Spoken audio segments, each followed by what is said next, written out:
Hello everyone. Welcome to tonight's episode of Identico After Dark, a live stream and podcast where we talk about video games, TV, music, movies, and more. And tonight, it's going to be a fun one. I am joined by my co-conspirator, as I always am, Alex the Humanoid. Alex, welcome. What's going on, everybody? I've missed you all. Yes, we've had a couple of weeks off for things, but we're also joined tonight by Michael, one of our intrepid people involved with Chaos Incorporated. Hello, sir. Evening, y'all. Evening, y'all. Happy to be here. Happy to chat about the subjects at hand. Yes. I want to just quickly give a couple shout outs right here too. We've got 2 1-year anniversaries in the chat. One for our both of our intrepid mods tonight, Tip and Grandpa Joe, who you may remember from this show and from Angel City Stories. So Yep. Thank you. And if you're out there watching and you want to subscribe, Prime Gaming, as they call it now, gives you 1 free subscription. So, you know, if you want to drop that in right there, that goes to help us make more of this stuff, and keep the lights on and keep it going so we can keep making content for you guys out there. So, Indeed. before we get into it, Identico After Dark is taking its name from a TTRPG that Alex and I have written called Identico, that you can also see played on Michael's show. Yep. That way. There we go. On Michael's show, Chaos Incorporated, every other Monday. Once we come back in the new year, we're done with recording for that for this year. But in the new year, that show's based on a role playing game. I thought we were just winging it. We're just winging it. Yeah. We're just there. But if you want to learn more about that, go to playidentico.com. We got everything up there, including some freebies to get you started, merchandise and more. Makes great stocking stuffers, you know. Wink, nudge. Also, keep your eyes open. Mallo told me about a new idea he's got for some merch. I do, and considering that we have a fancy little space that we can try to sell it in real life too, yes. You know, it might be kind of fun. You know, we like making some merch centered around Identico. So, I'm gonna answer Tip's question. I have, as it is Christmas time, some lactose free eggnog and brandy. Yes. Right here. So right there, Tip. I did not make my time. cocoa. I was bad. I didn't make my cocoa. So I got water. Yeah. Yeah, water bottle bros. Let's go. Hydrate. Hydration's important. In the words of Stranger Things, it's still a liquid. It counts. It counts. It counts. Oh goodness. So tonight, we are talking Hawkeye series finale, as well as Spider-Man No Way Home. So beware of spoilers, because we're going to talk openly. We talked a little bit about Hawkeye the last time. Are we going straight into spoiler warnings? Yeah, well, I just want to give a blanket spoiler warning, because last time we started talking and we didn't say spoiler warning. Oh, and did people get upset with us? Well, not huge, because we didn't give away huge spoilers, but I just know from a podcast back in the day where I actually put the spoiler in the title, and somebody really did get upset with that. So, you know, I just probably not do that this time. Just give you a good few seconds to be like, okay, wait, hold on, I haven't watched it yet. Yeah. Yes. I am the type of person that will do my best to 100% avoid spoilers. Like, I watch teaser trailers. That's where I draw the line. I don't watch anything after the teasers. So here, and actually this rolls us right into Spider-Man. The spoilers for Spider-Man were out in 20 seconds flat. Yeah. That's what I heard. Technically, they were out like 9 to 12 months ago. Yeah. But what I'm saying is like, I started seeing video clips within 12 hours. Now, yeah, man, I'm lucky. I must be lucky, because like my social feeds, like I didn't see anything. Either that's like the people that I follow are really cool about it, or I just am lucky enough that I didn't catch them. But like, I was looking. I mean, I was paying attention to try and like avoid stuff, and I actually didn't have to. Mallo knows me. Like, I'm not a big person where spoilers don't worry me. I'm like, when it comes to films and stuff, I'm like, how are you gonna get there? That's really the thing that gets me.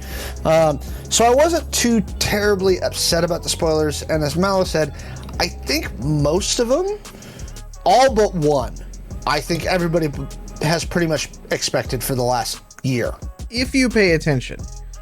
That's just the other thing too, is I spend a lot of my time watching and theorizing and having fun with this kind of stuff. So for me, I'm super connected to all of the behind the scenes rumors and speculation. And, you know, I follow Vulture and Hollywood Reporter and all those kind of things. Like, I spend a lot of time because it's my job. I'm in the industry. So, you know, I like it. For the normal person going into it who's not a lunatic like myself, there's probably some spoilers for you. I knew enough going in that yesterday, like, because things were so slow, while I was working, I threw on the original Sony Spider-Man movies, like the first trilogy, the first trilogy, and then also the two Garfield movies. I put those on. Through all of them. I got through all of them. Like, I kind of like put them on. I let them in the background. Like, you know, I've seen them all. So, I mean, it's not like it was new material, but I thought I haven't seen them in a while. I want to be, just in case, I want to like have that refresher. Because I knew Garfield. That was clear. I knew he was going to be there. Even though they'd have been denying it and there'd have been all the rumors and stuff, I'm like, I know he's going to be in the movie. I wasn't. Yeah, I see the chat here with our friend with Tip there, with Ti. Yeah. I am not going to say any more until I know if Ti is going to be sticking around or not. Yeah. Because I was able to go into this one relatively spoiler free, other than like the real obvious stuff that you could catch from the teaser trailer. Yeah. You know. The teaser told me enough to know that I needed to go back and watch those other ones just to be fresh. Yeah. I wanted to be fresh. Well, let's start here. What was your general rating of the movie, Michael? My rating of the movie? Yeah. I'm an unapologetic Marvel fanboy. There have only been maybe one or two of the Marvel movies that I haven't like really enjoyed. Three. Yeah, you know, I would say like Thor 2 for me is a kind of a letdown. Yep. My funny story about Thor 2 is, to this day, I have not made it through an entire viewing without falling asleep. That's funny. I've had to watch that. That's every hilarious. time I've seen that movie, I have had to watch it in parts. I've never been able to make it through the entire movie. I always fall out like 20 minutes in. And again, like I feel like I mentioned this to Mallo earlier. I was like, you know, even the lesser Marvel movies like do typically something to build the story, to like kind of build even the B storylines. They give you something, right? They give you something to, but there just wasn't enough meat in Thor to keep me hooked through the whole thing. So, which is why I knock out. Like, you know, I just do. Like, Thor goes on, like they put Thor 2 on, and literally like 10 minutes after they like find the weird portals into the the portal with the storage containers and stuff in the junkyard, like about 10 minutes after that, I'm out. Like I've fallen asleep. Michael officially remembers way more about Thor 2 than I did. I love Branagh as a director, but that is kind of the low point. I'm with you on Thor: The Dark World and things like that. So you asked for my rating. I'll give you my rating. No Way Home is easily top 5 for me. I'm gonna say it's probably top 3 at this point. Okay. So I saw a lot of chat about how this was the best MCU. There was a lot of chatter that this was the best MCU film ever. And I'm not there. Okay. I'm not. This is the best MCU film ever. And that is why you were wrong. It's not. It's just objectively not the best one. I feel like this is a moment where if we were like in a wrestling ring and this was a promo, like the curtain would fly back and you know Mallo would be coming out like stomping to his theme song. And let me be clear, there are two ways that I look at films. I look at them as a technical piece of art, as a writer, and as somebody who studied film in college and wanted to be a filmmaker at one point, as a piece of art, and then I look at them as did I enjoy it, which are two separate things. There are films that I think are great pieces of art that I don't like watching. Right? Mm-hmm. Munich is a great example. Spielberg's one of the best directors of all time. That movie was amazing. I don't ever want to see it again. Because it's just the subject matter and the gravity that they put to it and the way that they made that film. It was really well made. I won't ever watch it again. It's too much. This film was not, in my opinion, the best MCU film they've made from a technical and an artistic standpoint. Nor was it the one that I had the most fun at. Interesting. Okay. Now, it's... And Mallo might have the slider for later. It's probably in my... And keep in mind, there's more than 20 MCU films now. Yeah, no. There's so many. It's in the top half. Like, if I did the slider myself, it's in my top half, for sure. But it's not... It's just not there for me. All right, Mallo, it's your turn. No, it was fantastically done. It was well done. The predilection on the spell thing and stuff like that was flimsy, but was sticking with the comics. That's fine. That is the suspension of disbelief you have to have when you go into a Marvel movie. Is that, yes, this guy can do that. I think it's one of those things where, like, one way, shape, or form, the multiverse was going to come because of all the other people fucking with it. This is kind of just the straw that broke open the egg. You know, like, it was just one of those things that this has just kind of helped accelerate things just that much, little bit more. Well, we'd gotten the hint in Loki when Kang was talking about the multiverse war. That wasn't a hint. That was just a straight up, for all of you at home who've never read a comic book in your life, here's how we retcon things. and by the way, I'm the cool guy at the end of it all that says, well, I'm the producer, basically. I'm Kevin Feige insert that says, here's what comes and here's what isn't. And nobody can tell me that Kang the Conqueror is not the Kevin Feige insert anymore, because we all know there's a guy behind the curtain pulling the strings. Who's wears a hat all the time too. He's very weird. Okay, so chat's going off right now. Of course it is, because Joe's there. Well, I was gonna say, yeah, it's not chat so much as it's Joe. So chat's going off right now. Here's what I and do you mind if we just jump into the meat of it? Yeah, I'm fine with it. All right. Chat's like, I feel seen. Okay.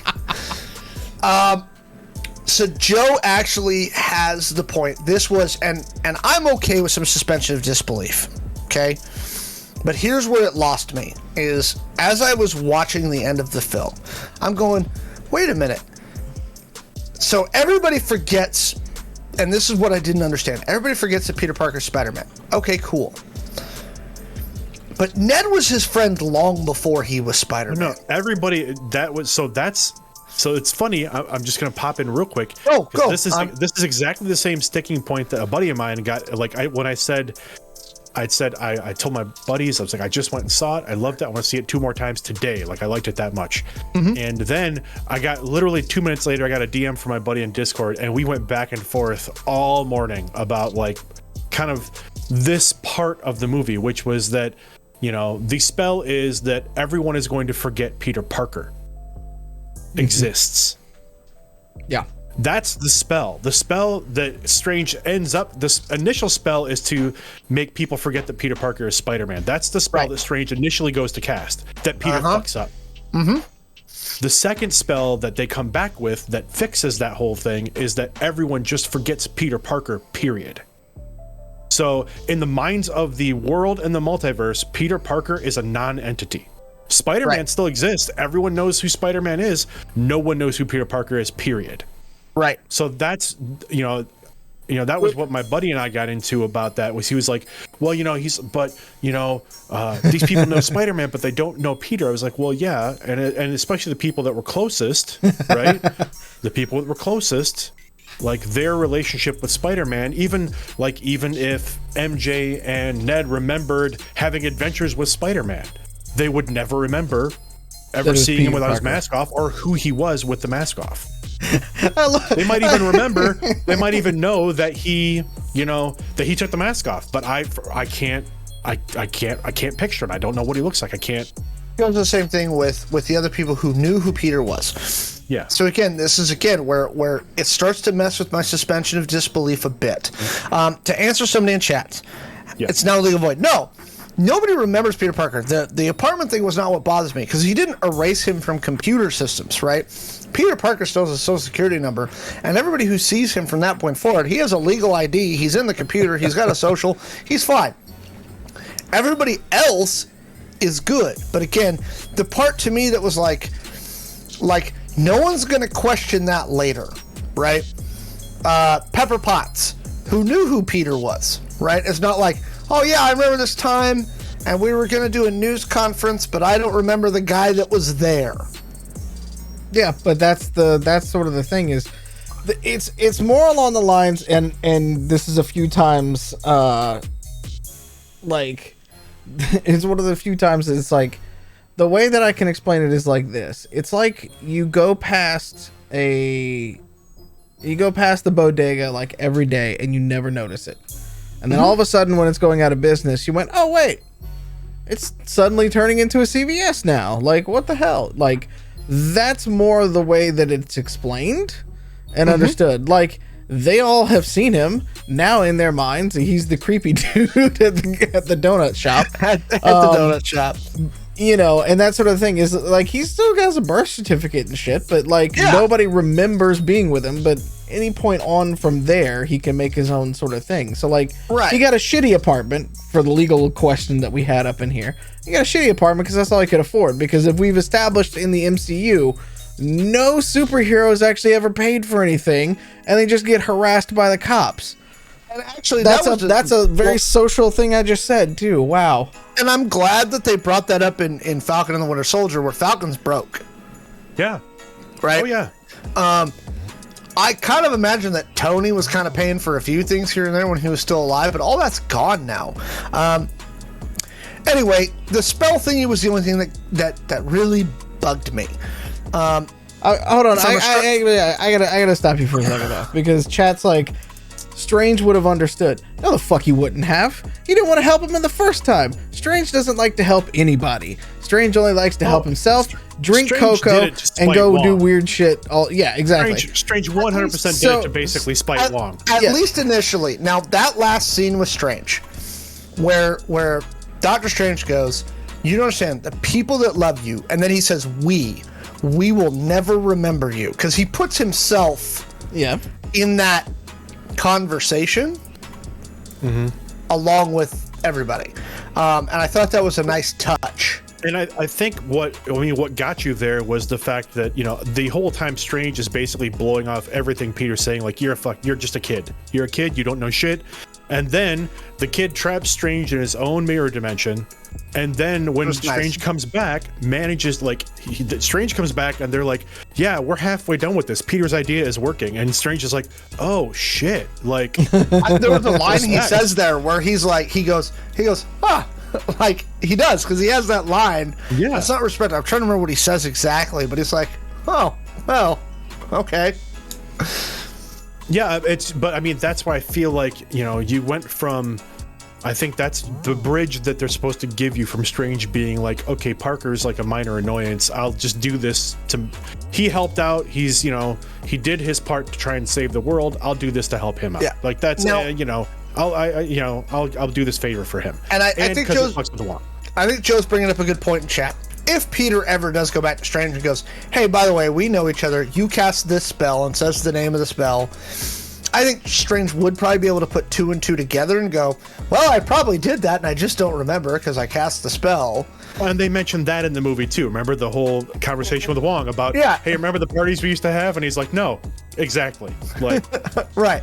So I think they could, like, Peter could go to Strange if he wanted to, but I think by the end now Peter, and that was what I liked the scene in the donut shop at the end, where Peter was gonna go to MJ and Ned, and then it's like, you know what?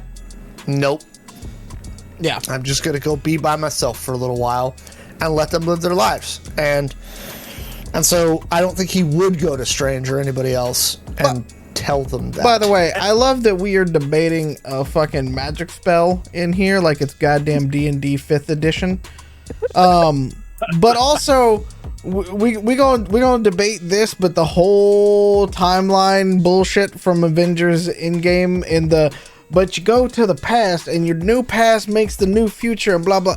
Boy, that shit makes my head hurt. I like that they don't really like at least time travel in Marvel. Like they address it in Endgame. Like they make a point of making a joke out of it. Like the whole Back to the Future thing. Like they joke about it in Endgame. But I do like that the Marvel movies are not mired in this. This is how this has to work. Because it's more about let's do what works for the story and not necessarily what may be correct for time travel theory. Right. Yeah. And I'm not going to tell you about the time travel. That's bit them a couple of times, and it's biting them now.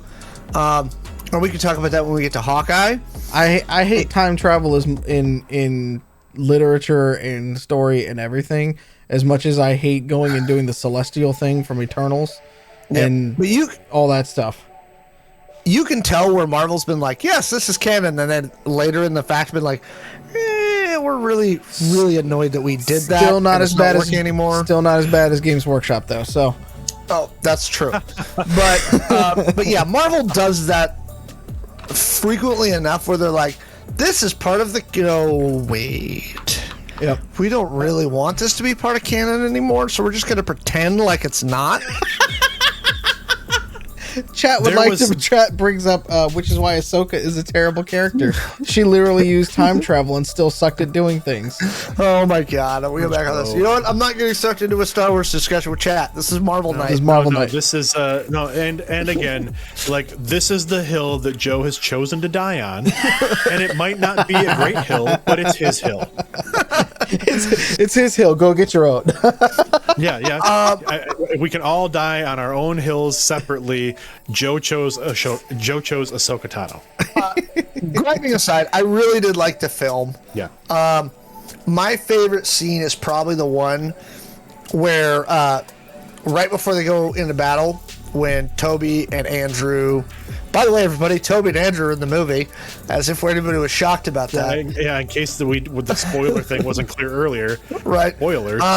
When they're talking to him, and when they find out that Toby can shoot webs out of his wrists, and neither one of them can, and then later they're standing on the scaffolding and they're like, hang on, I want to come back to this.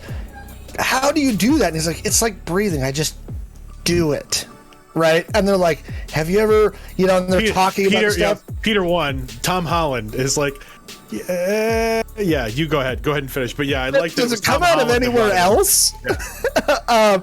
And then they're like, did it ever get blocked? And then they're talking about like, what was the coolest villains you fought? And then, Tom Holland's like, I fought an alien in space. And then Toby stops him and he's like, wait, I want to stop here. You fought somebody in space? Like, yeah. And then Andrew's like, oh man, I'm lame. I fought a Russian guy in a rhinoceros in a rhino suit. costume, in a rhino mech suit. And Toby's like, no, you're amazing. Yeah.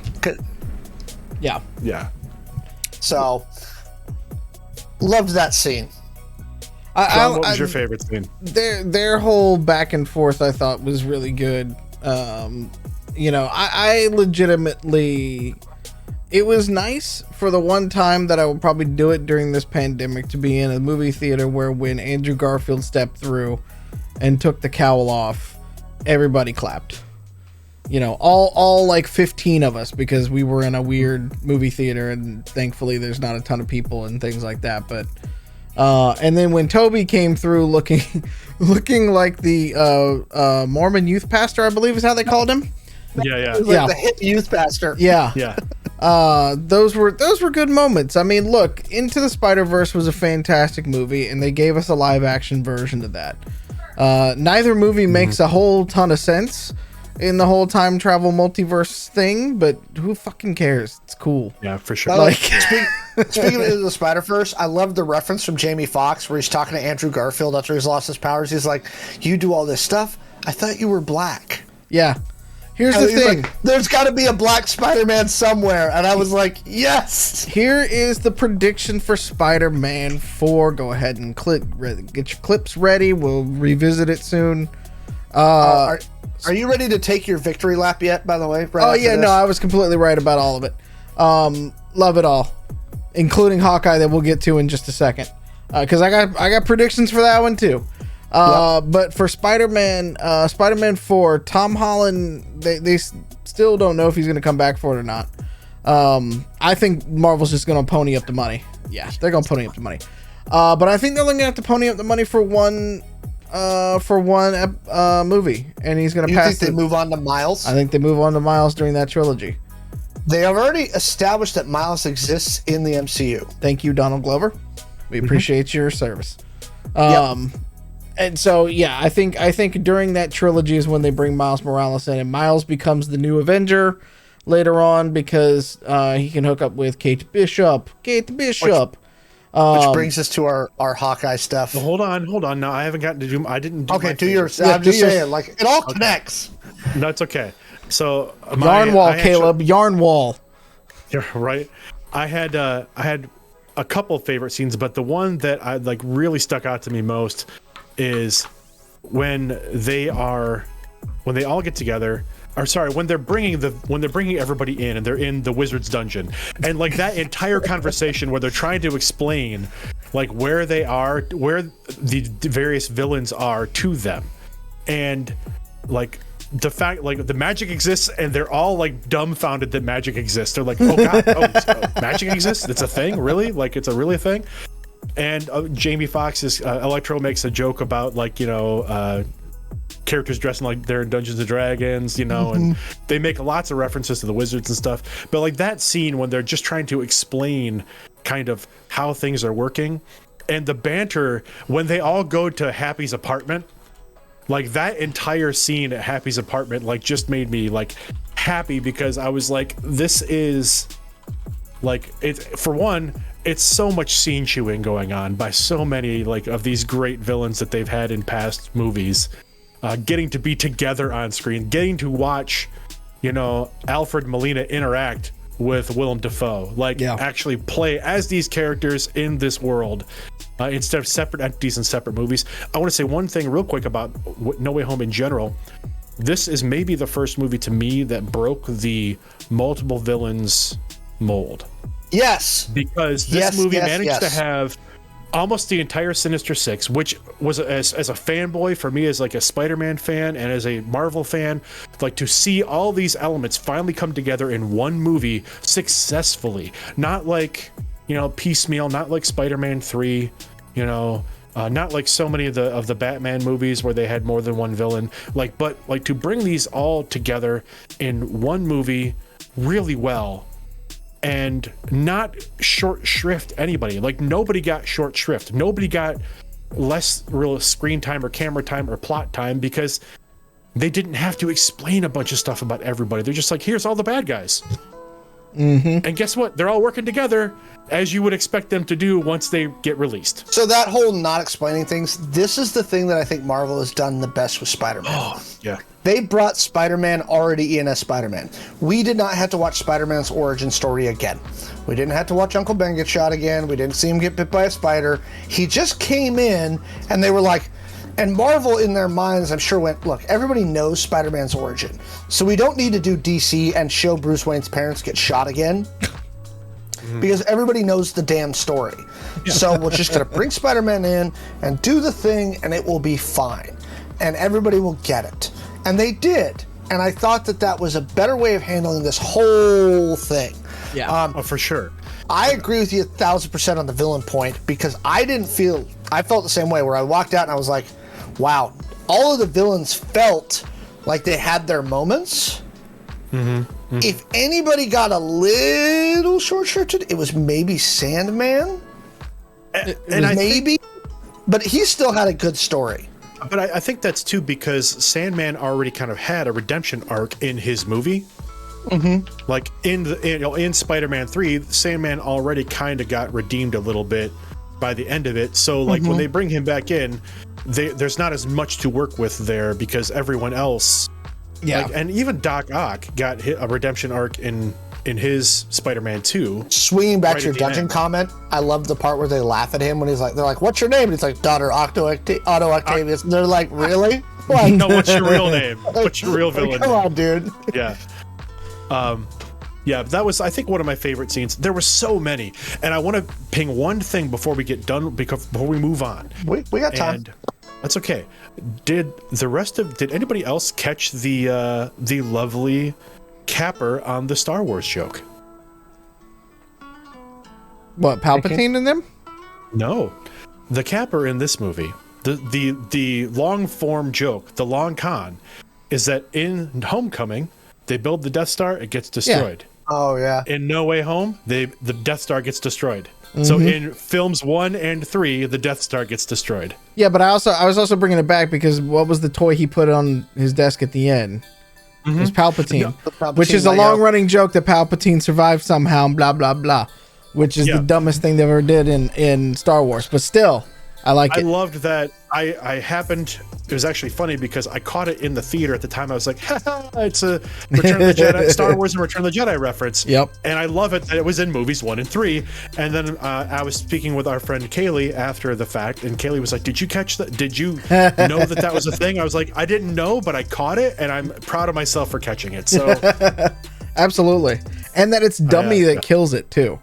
And Dummy. Yeah. Again, there were so many beats in this movie that were like just pitch perfect for me that, I would see it 2 more times right now in a row just because I liked it so much. I'm gonna watch it soon again. I just want to like touch a nod to the action scenes in this because we talked about William Dafoe. That fight in the hallway scene was one of the most brutal ones ever pictured on MCU. And was just the way that it was done, shot, pulled through, all of that, just fantastic. That was actually a point that Kaylee made in our conversation after this too. Is she said that when they got to the end and you have the fight on the remnants of the statue's shield, right? The Tom Holland really pulled out all the stops in that, like that emoting that rage, that sheer like I'm gonna kill you, and like you get to, for the first time you really see this Spider-Man like unload. Like he's hitting Goblin harder than he's hit anybody in these movies. He's really just beating the bejesus out of him. And that brings us to when Toby stops him, and without even saying a word, he gives him that whole like, you do not want to do this. This is not the human you want to be. And Toby, I thought, did a really good job. Both that scene and then the one where he's talking to Otto, where he takes his mask off and I was like, dear boy, you're all grown up. Right? And he's like, what are you doing? He's like, just trying to do better, which is a throwback to when he first meets Octavius. He says that exact line, and just talented but lazy. That that thing where he's like, I'm just trying to do better. I'm like the way Toby did all that, like you got that like wizened old Spider-Man. Well, that was really well. That was something that Kaylee mentioned too. She said to me that she felt like Toby was a little wooden. I said, okay, well, having just rewatched the original Spider-Man, the first Raimi trilogy, I was like, and then you watch, the Garfield, and then you watch the Holland. Out of the 3 Spider-Men, that was Toby's Spider-Man. Tobey's Spider-Man was not the overly emotional, wisecracking, sarcastic one that we end up getting with the other two gentlemen. He was very much the socially awkward nerd. Like, he was that Peter Parker, the classic old school Peter Parker that was not the easy talking, fast talking, quick-witted, quippy guy. And I like that still came through in this. Like, when in this movie, when Tobey is chatting in their group, like, you get the feeling that Tobey is still kind of like that Peter Parker, regardless of how well his life has gone since, is still that kind of like, I'm just going to stand back and let you guys talk, and maybe I'll say something once in a while. thought it was, for the most part, I'm good. I thought it was interesting though, because if you catch up on it, it ain't going so hot. He wasn't wearing his wedding ring, and he even mentioned that it was complicated with MJ in the movie. Oh, I didn't even think about that. We have Spider-Girl wedding ring thing. Yeah, he wasn't wearing his wedding ring, and he said it was complicated with him and MJ, which maybe it's during that like breakup time that they have in the comic books where him and MJ kind of like split for a while. Yeah, but we do have the chance of their daughter, who ends up playing Spider-Gwen, not Spider-Gwen. No, what's her name? I keep wanting to call it Spider-Child, but that's not right. No, Silk is somebody else. Yeah, but basically, it's a younger female Spider-Woman. Essentially, it's May Parker, right? Yeah, it would be May Parker. Yeah, that's it. And I liked also that when you get Garfield's kind of like catch up, you literally get like he does the whole like, I went off the deep end. Like I think he killed Hobgoblin. For sure. Like I think he killed Hobgoblin after the end of Amazing Spider-Man 2 and regrets it. Yeah, I think that's the Garfield you get when he comes in. Like, his costume is darker than everybody else's. Like his presence is a little bit darker. Like, I like that they give you the Spider-Man that's already gone down this road, and it doesn't end well. Like, it's not good. Also, that was one last thing. The nod at the end, right before the credits roll, which we didn't even talk about the end credit scenes, but right before the credits roll, and you get Peter like hopping out in his new costume, which is straight up the comic book. The comic book costume, and it looks fucking glorious. Which, by the way, so good. For our PlayStation players, they're bringing that costume to the Insomniac game Spider-Man, I think next week. But speaking of, I want to go back to Garfield for a second, because that scene where he rescues Peter's MJ.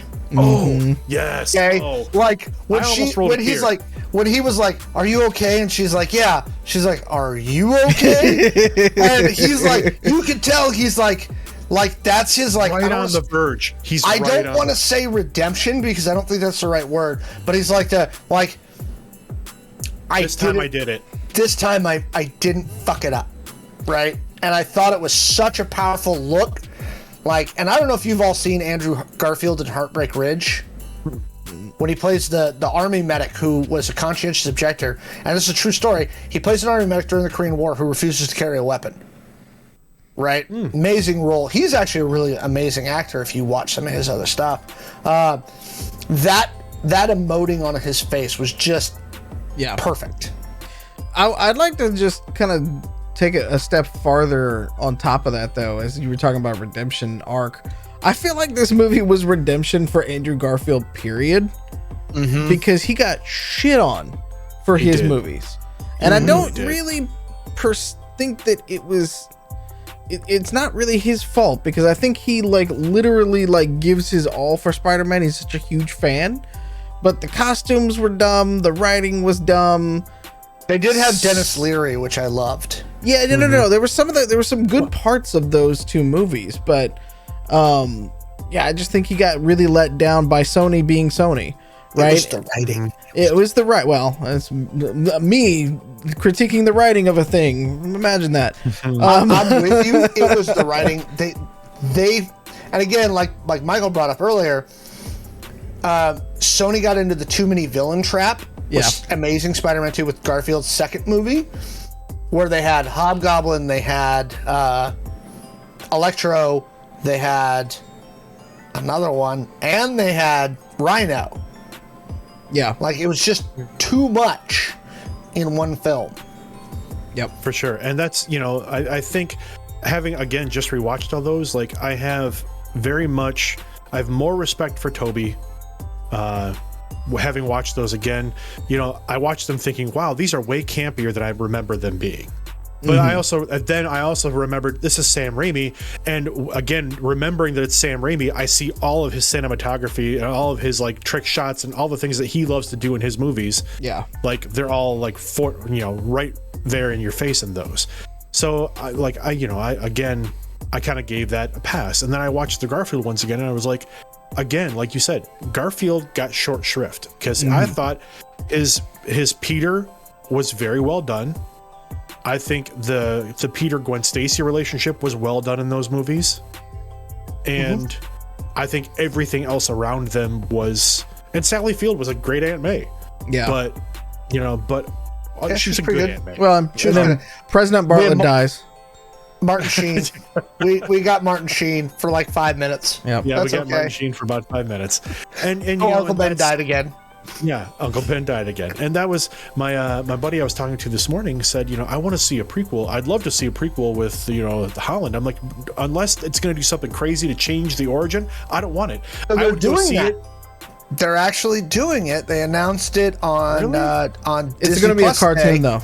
It's going to be a cartoon, but it is canon, and it's going to be. I think they're calling it freshman year. Freshman year of high school, yeah.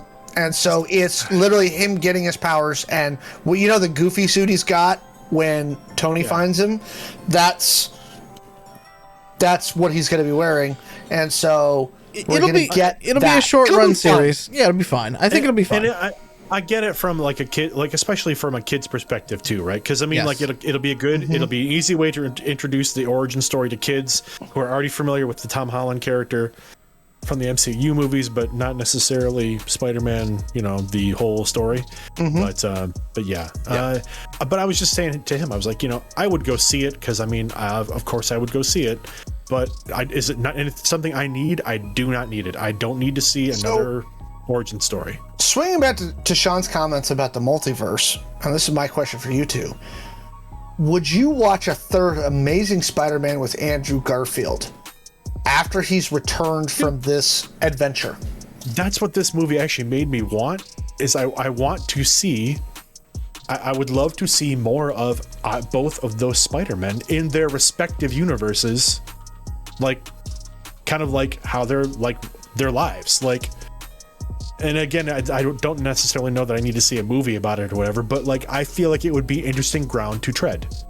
John? I think having never really watched the Andrew years because of how like bad the writing was and stuff like that, I would like to see him get it, but with Feige and others overseeing the whole operation. Amy Pascal. Well, Amy from that perspective, and then Kevin from the continuity perspective and stuff, because I just think that when they get the right team on it, like Andrew will perform his butt off, and I think it'll be fine. And I think they can still bring in Scorpion, would be a good one for him. That'd be Vulture. A great villain. Well, Vulture's been done, right, with Tom Holland. Like, let's bring in a villain we haven't seen yet. Oh God. I mean, you can do a new version of Kingpin. You can do all kinds of stuff. You could, yeah. But I think from a continuity perspective, I think you'd want to introduce other characters into it. But I think you could do it really, really well.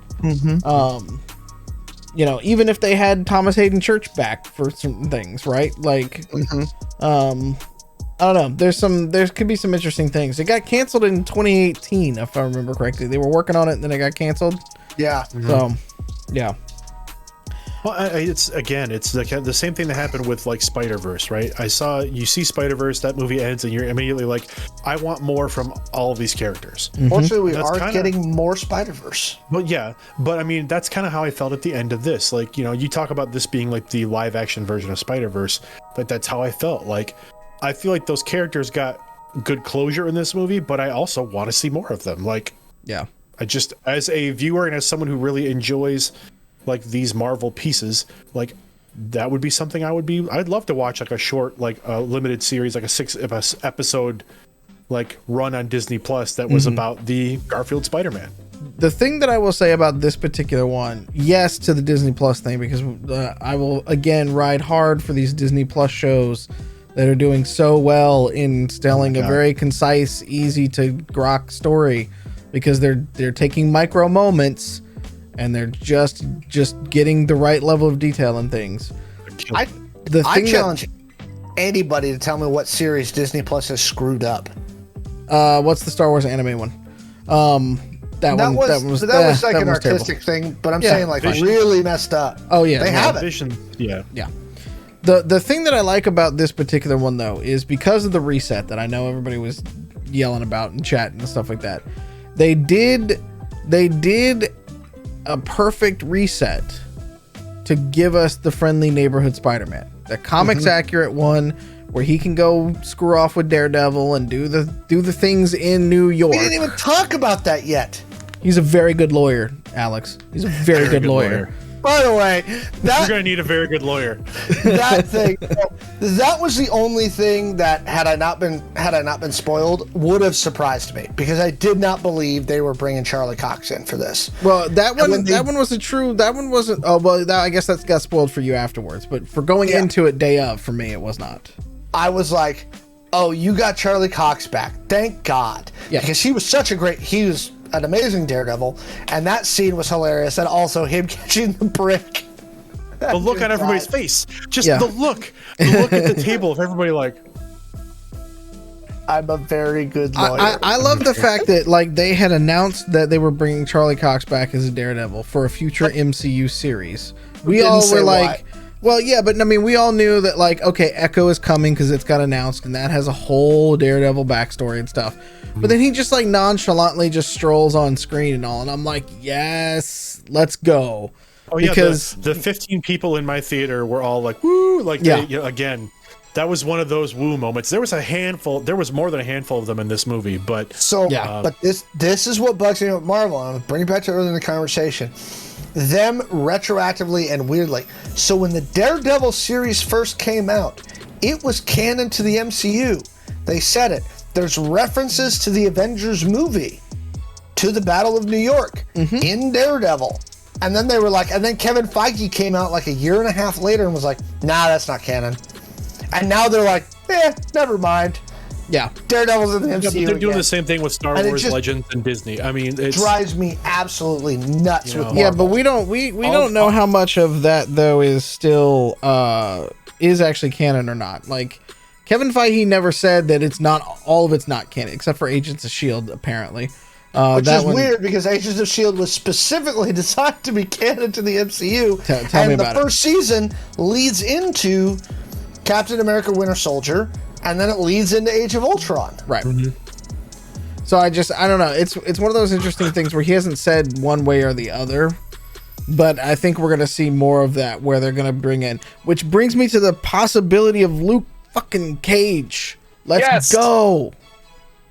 Love but that not you, Iron Fist. Sorry, buddy. Yeah. You can stay. You can stay. In fact, Let's he can come Luke in Cage for and Shang-Chi. What? No, I'm saying we can bring Iron Fist in for a couple of minutes so Shang-Chi can whoop his ass. And team up with Luke Cage. Yeah. Also, post credits, I liked how they brought Venom in. Yeah. How they backdoored themselves into Venom in the MCU and getting them a symbiote. They're like, here's a little piece. I loved it. That was wonderful. It was the best Tom troll Hardy moment. Got to have a lot of fun with that little post credit scene. Because he was hammered. He was like, we're drunk. Lethal Protector was a shit name. I just the thing for me is the fact that they went full on Paul Bettany with the Marvel and everything. Is that, oh wait, you're gonna get Tom Hardy's Venom in the MCU? Nope, just kidding. He got blipped right back. Like I love that part because it was like months of speculation between the Venom. Yeah. I mean, we'll get one. It probably won't be Tom Hardy playing it, but I think we might actually get one that's maybe a little bit more serious down the line, which would be interesting. We could get a whole symbiote trilogy, really, if we wanted to. That's kind of what I'm hoping. I would love to. I'm torn about seeing them play out the symbiote relationship again on screen with another Spider-Man because of how badly it was done in Spider-Man 3. Sorry, Toby. I think they've learned from that. I think they've learned from that. Yeah. But then of course the other post-credit scene, which was actually basically just a trailer. Yeah. It was the trailer. Yeah, They released it today. Yeah. They released it literally today. It came online. They put it on YouTube finally. They were like, "Here's the Spider-Man or Doctor Strange Multiverse of Madness trailer." But I gotta say, I wasn't mad. I was like, all right, great. Like, cool. Yeah. I was in for it. I liked the line from Wanda where she's like, "I made mistakes. People got hurt." He's like, "I'm not here about Westview. I don't really care." Which goes back to Sean's comment about Doctor Strange doesn't care. Doctor Strange does not care. We also get the first America Chavez sighting for this movie as well. Did I miss that? Yes, apparently so. There was a. She's in there. I believe she was in the trailer twice. Yes, she was. There's 2 shots of both. I think both shots were basically of the back of the jacket. No, well, one is front facing, and I thought I might have seen Monica Rambeau in there somewhere too, but I could be wrong. Oh, really? Yeah, it was a very brief blip, but I thought I saw Monica Rambeau in there, but that could be coming later on that. I also am glad we're getting Chiwetel Ejiofor back. Yes. I thought, first off, I love him as an actor. Was awesome. Yeah. And him as Baron Moto is one of my favorites. I love him in pretty much everything he's done. I need Baron Moto, and I need Baron Nemo. Wait, is it Moto or Mordo? Mordo, right? Mordo. Yeah. And then Baron Nemo from Captain. I need those 2 Barons together. Oh, you need you mean Baron Zemo. Zemo. Shit. There we go. It's been a long day. Zemo. Yeah. I need the 2 of them, especially just because I love both of those actors and they play their parts so well. I need the 2 of them to team up. But thoughts on getting the what if versions of Doctor Strange? Everyone was like, it's not going to be a thing. And again, this goes back to that stupid kid thing. Like, but if you watched What If at the end, you were like, oh, I see what you're doing. Yeah. Yep. Yeah, I think it's okay. I think it's one of the classic Marvel curveballs that he's not the big bad, like himself is not the big bad. And we've gotten a lot of different theories and thoughts that are going on with it, but the fact that they're going to have both of them on screen and playing up that whole multiverse angle and stuff like that with it, I think is going to be good. And actually, with Strange screwing up the multiverse with this spell, it makes much more sense. Like in that trailer at the end of Spider-Man, where Mordo's like, because you remember at the end of Doctor Strange, the original, Mordo's like, I figured it out. The sorcerers are the problem, right? And so now that Strange has gone this far and almost broke the multiverse, the fact that Mordo's now coming back going, you are the biggest problem we have. You're the danger, dude. I also loved the fact that this movie revealed who the Sorcerer Supreme is, which also makes Wong's appearance in Shang-Chi so much better. Yeah, but it I think that's more of I think it's gonna be Strange still, but I think it's from a technicality sort of perspective. But I just love yeah, absolutely. I love that Wong is basically like, well, yeah, but you were gone, and the Sorcerer Supreme is pit fighting in the middle of fucking. Yeah. Like it's therapy. It's like pit fighting therapy for Abomination, right? Yeah. There you go. All right. So at the end of Spider-Man, this will be our segue. At the end of Spider-Man, he swings through Rockefeller Center in the wintertime. At Christmas time. Which is where the finale of Hawkeye took it today.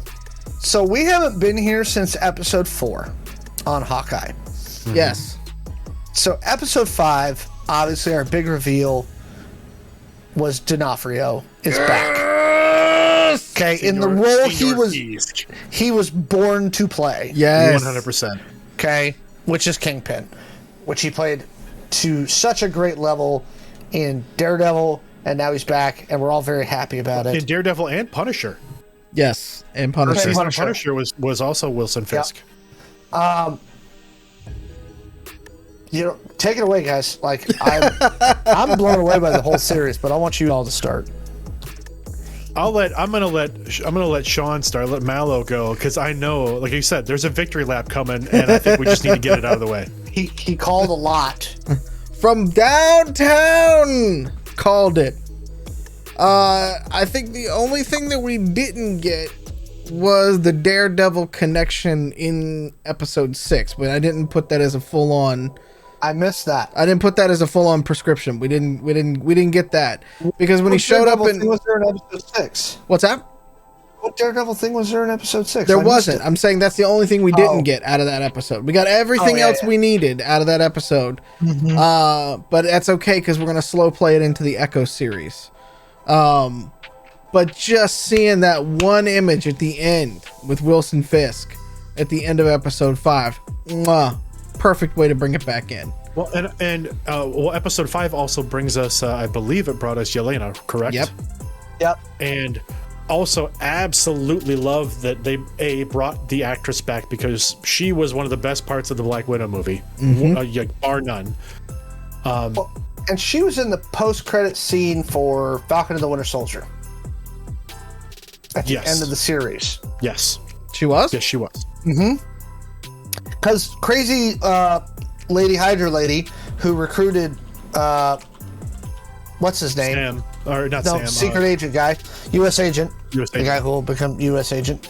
Also comes to her. No, sorry. It's the end credit seasons for Loki. It's one of them.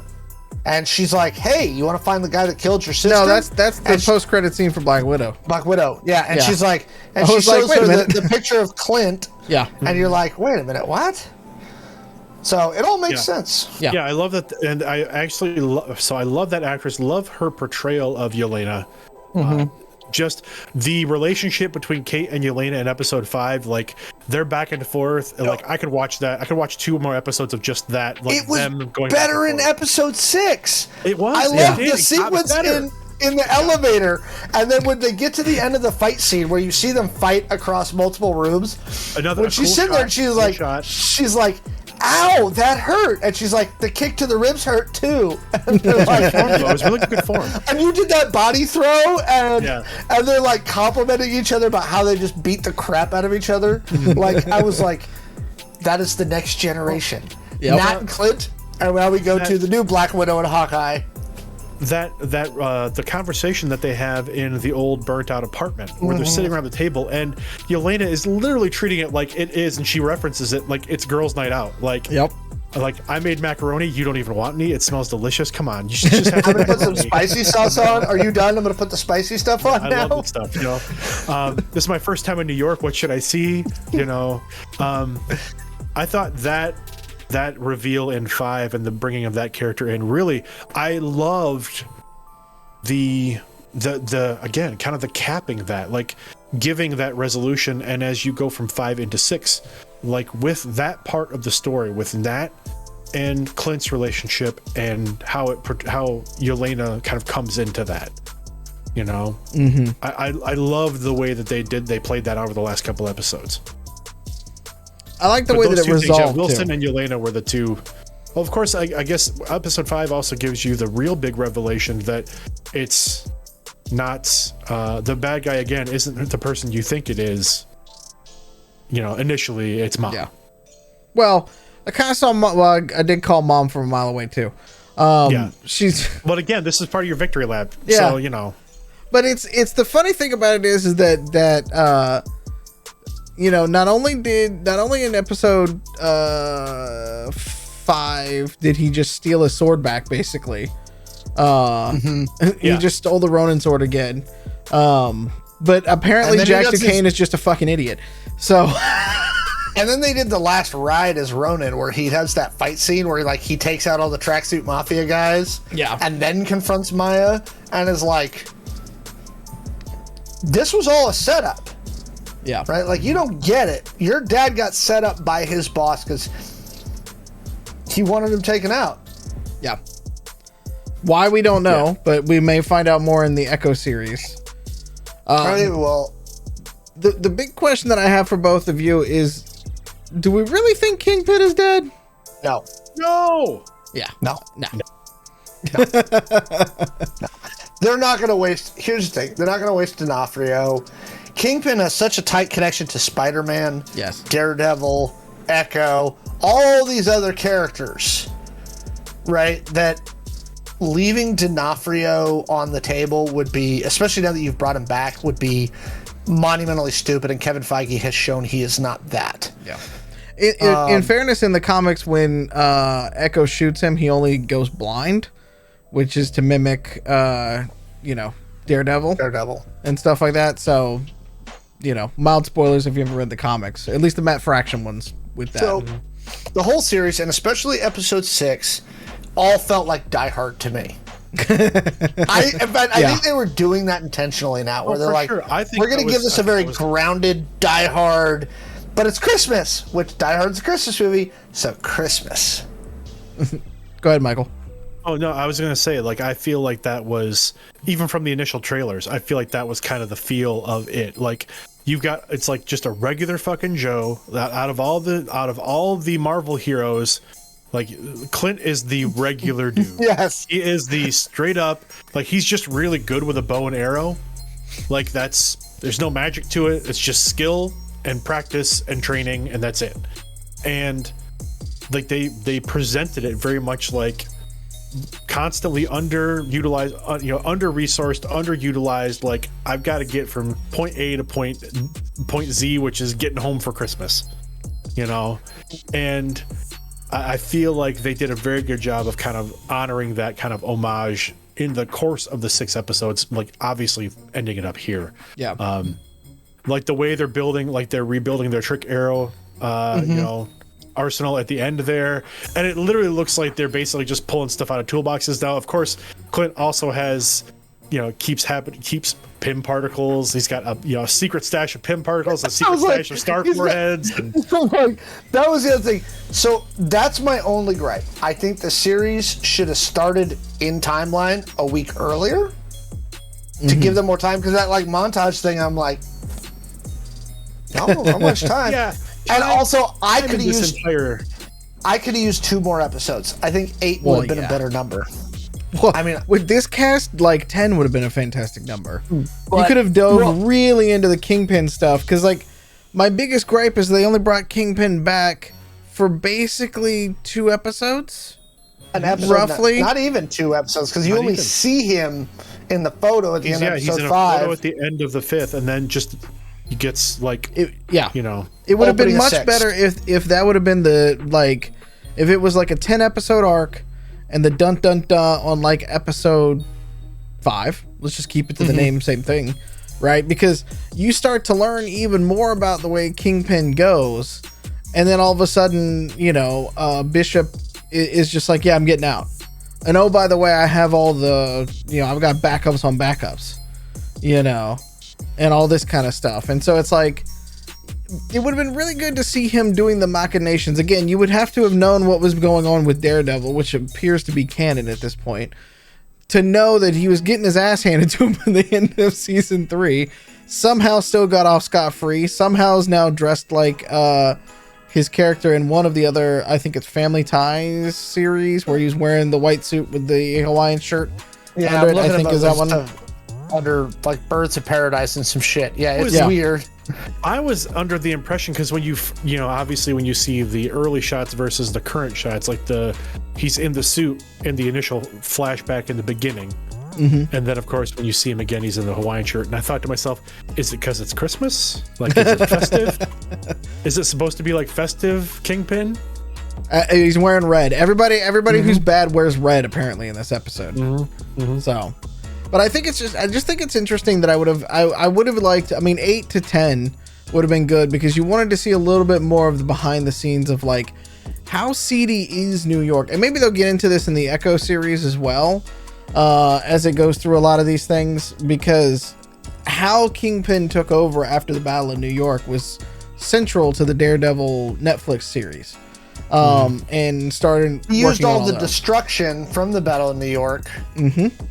To start doing the gentrification and doing the land development from that.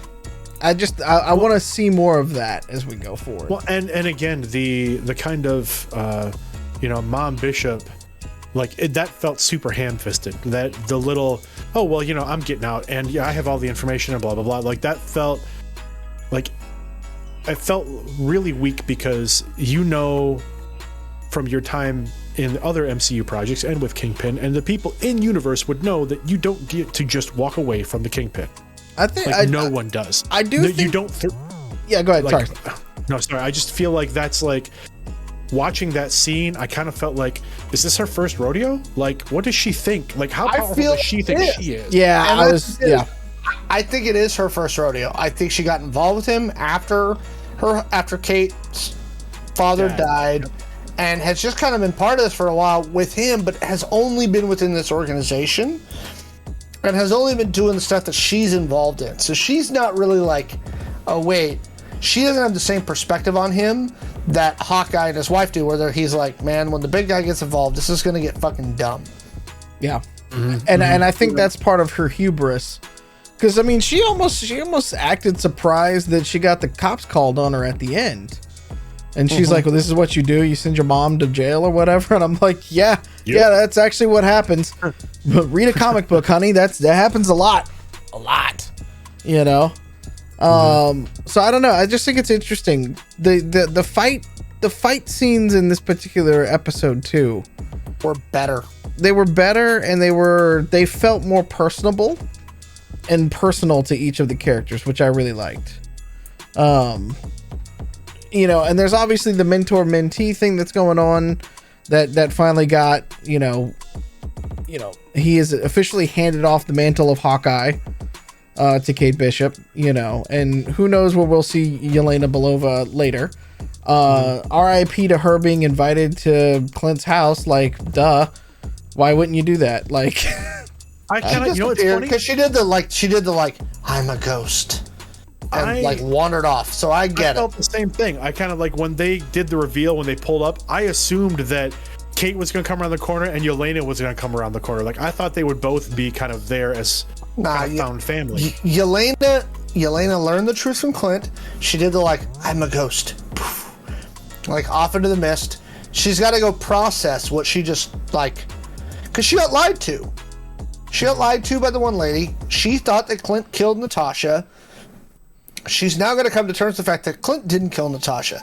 And what Clint does is a good job of basically saying Natasha killed herself without saying Natasha unalived herself. Mm-hmm.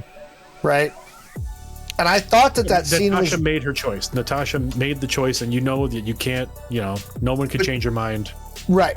But she did that. She died because she chose to. Mm-hmm. And so I think Yelena's got to process that. And I respect that. I actually wanted to talk about the last scene because I watched it 3 times. I'm so glad that Clint made it home for Christmas. As a parent, I was like, yeah. Come on, Disney of all people weren't gonna get him off. But I appreciate it. I'm like, and when his kids, you felt that in the scene where his kids were like, you kept your promise. You made it home. Also, Bit Player in chat. Thank you, Bit Player, because that's where I was thinking. I loved that they basically gave you the scoop that, guess what? Clint's wife was a S.H.I.E.L.D. agent. Tony called it. Tony said it. Tony said it right when they did. This is an agent. These are smaller agents. Right? I love but that. where else was Hawkeye going to beat someone to marry? Yeah, right. Well, I mean, Hawkeye was doing a lot of shady undercover stuff. Maybe, he for S.H.I.E.L.D. somebody, For S.H.I.E.L.D. Yeah, but, The ironic thing is... You date the people you're around, right? Yes. Did you notice the number on the watch? Was it 19? 19. Mockingbird is Agent 19 for S.H.I.E.L.D. So Laura Barton is Mockingbird. Back to stupid Agents of S.H.I.E.L.D. because they brought in, before they decanonized it, they brought in Mockingbird. Yeah, but let's be honest. I watched enough of Agents of S.H.I.E.L.D. to be thankful that it's no longer canon, because that show was terrible. And it went on for far longer than I thought they were going to let it go on an ABC series. I was very surprised. Here's the thing. Their version of Ghost Rider was the Robbie Reyes one, and that season with Ghost Rider was fucking amazing. I never saw it. I didn't see it because I gave up on it after that part, but the look of the character was right, and maybe they'll bring him into the MCU. Like they can pick up pieces of it, but the overall like overly Grey's Anatomy drama of Agents of S.H.I.E.L.D. was just nah. When they brought that version of Ghost Rider into Agents of S.H.I.E.L.D., the Robbie Reyes version, right? Yeah. Especially since they hinted it was the original Ghost Rider who had handed off his powers, as it was in the comics, to Robbie Reyes. Like, I was excited. I loved Robbie Reyes. Nick Cage gave up his powers. No, we just don't talk about that. It's like Fan Force Stick. We're just gonna forget that exists. Oh, okay.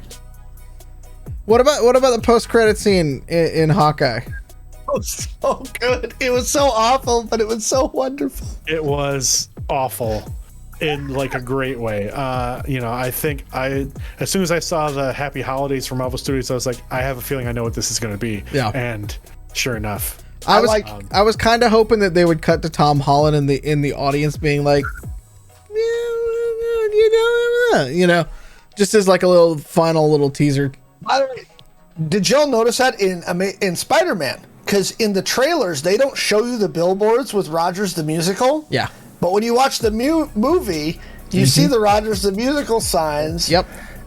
And I also am kind of with Ant-Man, Hawkeye, where he's like, Ant-Man wasn't there. Right. I love that. I love that. Like, what? That is a nod, though, that Ant-Man was supposed to be in the first Avengers film. But because the movie hadn't come out yet, Edgar Wright's version of it hadn't come out by the time Joss Whedon had to do it.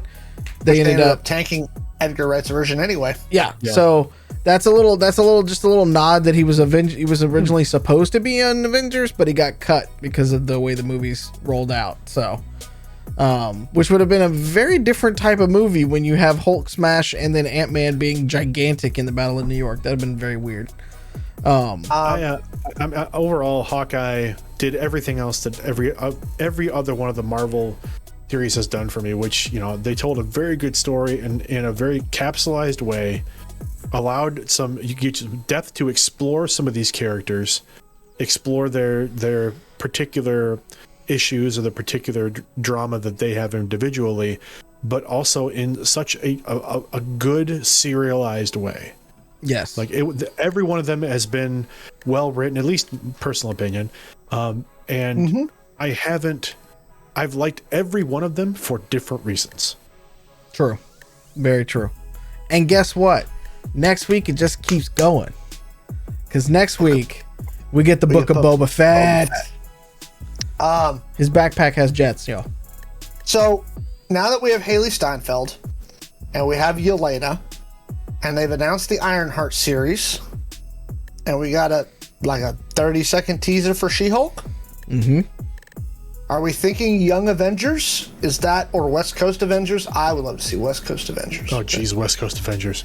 As a West Coast Tiger, though. As a West Coast person, I would like to see some West Coast Avengers again. But I want to see Great Lakes Avengers.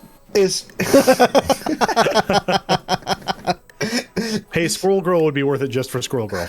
That's true. They can go to a Bears game. Can we get them to go back to the old She-Hulk logo though? For real. I mean, like the new She-Hulk logo looks like it's a bad ABC sitcom logo. Look. And the old one was purple and green was so much better looking. So are we thinking that's where they're going? Is that Young Avengers the setup we're doing here? We're gonna get an alternate Avengers as we go. I think the Young would be A-Force, honestly, because wasn't A-Force their Avengers? That was the all-female team. Yeah, that's the feeling that I got when I start putting these pieces together, that they're leading toward like some kind of A-Force piece. And we got Miss Marvel coming. Yeah, I'm down for all of that because the actors that they have playing those roles are fantastic. Yep. So now that we're at the end of the series, I think Jeremy Renner finally got his time to shine, which I don't think he ever he got moments in all the Avengers movies, but this was really his time to really be Hawkeye. I would agree with that. without all the other crap overshadowing him? And how do we feel Haley Steinfeld did now that we're at the end? I was pleasantly surprised. I really never really followed any of her work. I didn't really know much of her as an actress. I think she definitely held her own, and in fact shined in a lot of ways against Renner. I think they both, the curmudgeonliness of Renner versus her like youthful energy, I thought played very well. You should know Haley Steinfeld because she was in a movie that I guarantee you liked. She was in Into the Spider-Verse. Yes. So I don't recognize her as a voice actress. Yeah, she's Spider-Gwen. Yeah, no. I mean, I know that now. You saying that she was Into the Spider-Verse, of course, I made that connection. But I mean, as far as like, knowing her like body of work, I don't know. Like, I don't know what she's been in before. Like, really, I don't. She made her bones about 10 years ago. Yeah, about 11 now. She was in True Grit with Bridges and Brolin. Oh, geez. She was the little girl. Okay, well then I do recall really enjoying her performance in that. But that's where she made her bones. I never would have realized that was the same person watching Hawkeye. But yeah, I think I'd bring her back. I can't wait to see more of Kate. Well, she'll be back MCU. in Spider-Man Across the Spider-Verse as Gwen Stacy again. Yep. She is in a TV series called Arcane as well, coming up in 2023. As well as Emily Dickinson, the series. She plays Emily Dickinson in the Dickinson series, which I've actually heard good things. I've been meaning to watch that. Yeah. So, I thought she started a little whiny and weird, but I thought she kind of walked into the role really well. I think that's the build you're supposed to get, though. Yeah. Is that she is a privileged kid, Yeah. And I love the fact that there was the turn. You got the turn. Mm-hmm. Yeah. No, you got the turn. You got the grow up. You got, and she grew up without being bitter, which I think is a direct play off of Clint, where I feel like he got bitter early. I'm also glad we moved past the shitty dad trope into the shitty mom trope. Yeah. Well, and it's not a Christmas series with a dead dad. Have you ever noticed that all the Christmas movies, like especially the ones put out by Hallmark and shit like that, all deal with dead dads? It's kind of fucked up, man. I haven't really noticed that myself. I'm also not a father, so I'm not like necessarily sensitive to that. From a don't have kids perspective. My last question, because this was a theme, and as RPG nerds that we are, how did you feel? Because they used the LARPing thing a lot. I loved it in this series. The way that they pushed through. That was in like 4 episodes where they were talking about LARPers. Yeah, I gotta say, I loved that it wasn't just a 1-bit joke, like where they were just making fun of them. I loved that Clint actually had to like go through, like he had to do it. Like it wasn't just like you're gonna go down there and you're gonna strong arm your shit off of a bunch of LARPers. Like he went down and like was like, okay, fine, I'll play along. Yeah, and it turned out that these LARPers were actually a bunch of like awesome people that they needed through the rest of their journey. The reason I'm bringing up their little fight scene at the end where the one girl hits the dude with the baseball bat. The look on her face. And then the one guy's like, kadoosh. Well, so I want to ask this. Were their costumes a throwback joke to the Warriors 3? Possibly. Because I felt like the big guy's costume, the larger gentleman, I felt like his costume looked like Thor's buddy. And I felt like her costume looked a little bit like Sif's. Like, and I was like, was that like, are they role playing kind of as Thor's friends? As Thor's buddies? Probably. Hold on, let me bring up I got an image of both.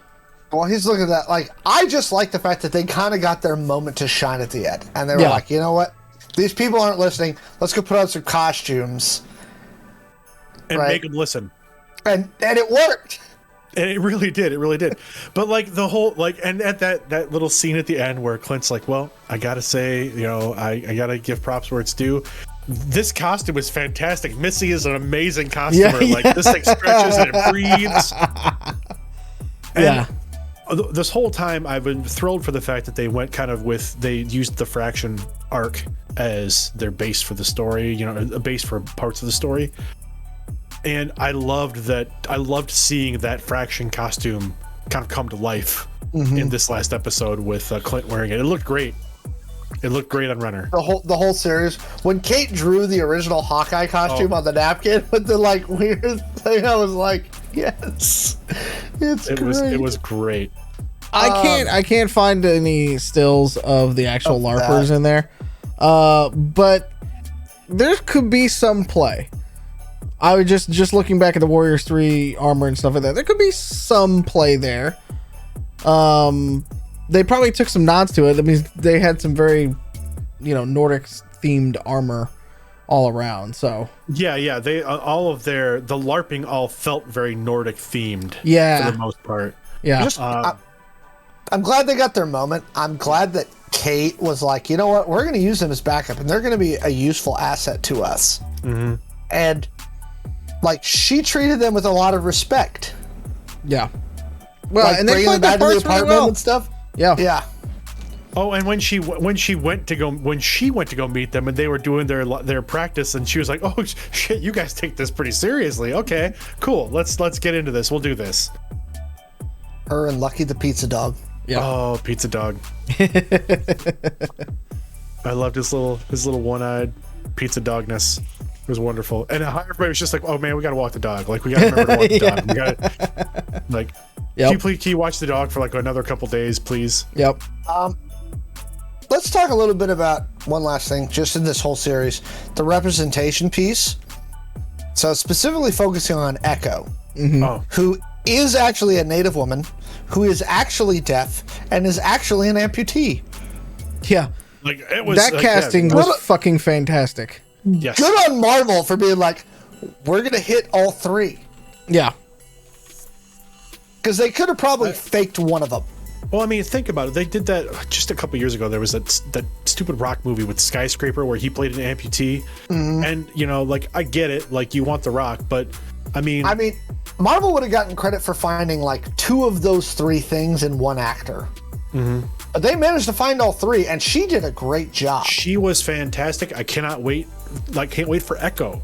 Oh. Because of how good she was. My interesting thing on this, too, in both episodes 5 and 6, seeing who used ASL and who didn't. Mm-hmm. Right? Like, you could tell when Clint, when he was doing the thing, he's still learning, because in this version of Hawkeye, he's just, like, learning about how to be a deaf person. Well, now I see that's the trick. With Clint, I feel like they made a very big point in this to like kind of show how reliant he is on the hearing aid, because he was hearing and he's no longer hearing. Like that's how he is. He just like when he lost the hearing aid, suddenly he was like, oh God, like I don't know what to do. And that's why I like how his ASL's kind of broken. Yeah. Like, and by that I mean you could tell he's still kind of like he half spells, half does sign. But it's interesting because you got Kazi who does the ASL. And then there's that one scene early in the thing where he's like, do you think any of these idiots learned this in the last day? Like, right. Yeah. But you also get the impression, they gave you a pretty clear picture that Kazi, like, basically kind of came up with Echo in their group. Mm-hmm. Mm-hmm. So, like, the fact that Kazi learned it, because he clearly... At least I kind of felt like Kazi and Echo had certainly more of it wasn't just a buddy relationship. Because she's trying to bring him with her at the end. Yeah, like I feel like they were hinting toward, or at least a little unclear, some sort of romantic relationship. Yeah, but then Kingpin. Yeah, did you notice that? Surprised me because Kingpin is very intelligent, and they could have gotten away with not doing it. Mm-hmm. It was a nice detail. It was a way to show, because again, they make a big point of Kingpin of course says to her, I love you. Like, I love you. Like, and that was the fact that he was using ASL is one more way they can kind of show that closeness between Kingpin and this person who is effectively a lackey for them, right? Like the daughter of a lackey, but who is someone that apparently Kingpin has grown close to. Yeah.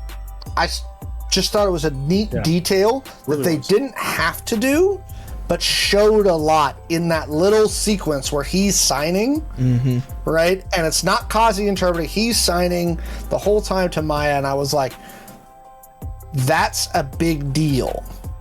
Yeah. Well, I mean, we've long since said representation in media is important. And the fact that you, like, if anybody could pull it off, it can be and should be a Disney, because you've got the resources to go find the right kind of talent, and this was one of her first acting gigs, I believe.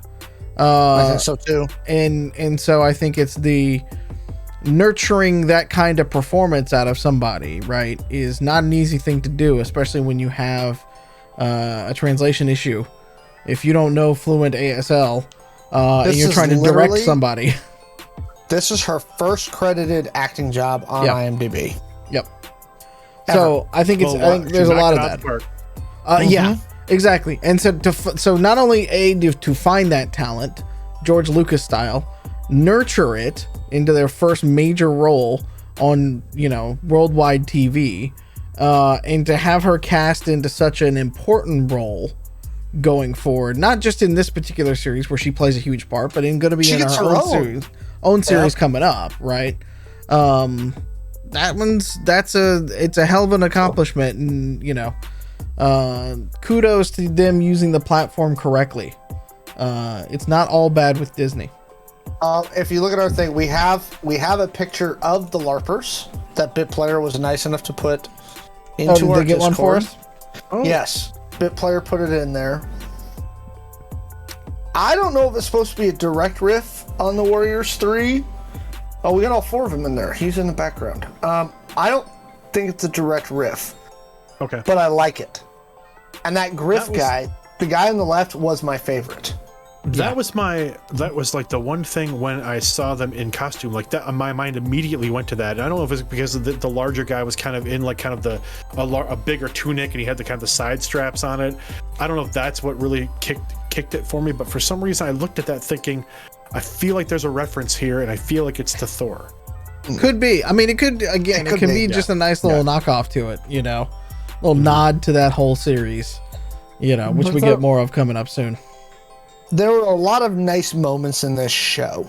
Yeah. The one where Kate, because we didn't talk about this in the previous episode, where Kate and Clint get drunk like 2 days prior to Christmas, when he's got all the daiquiri things strapped to his arms. Yeah.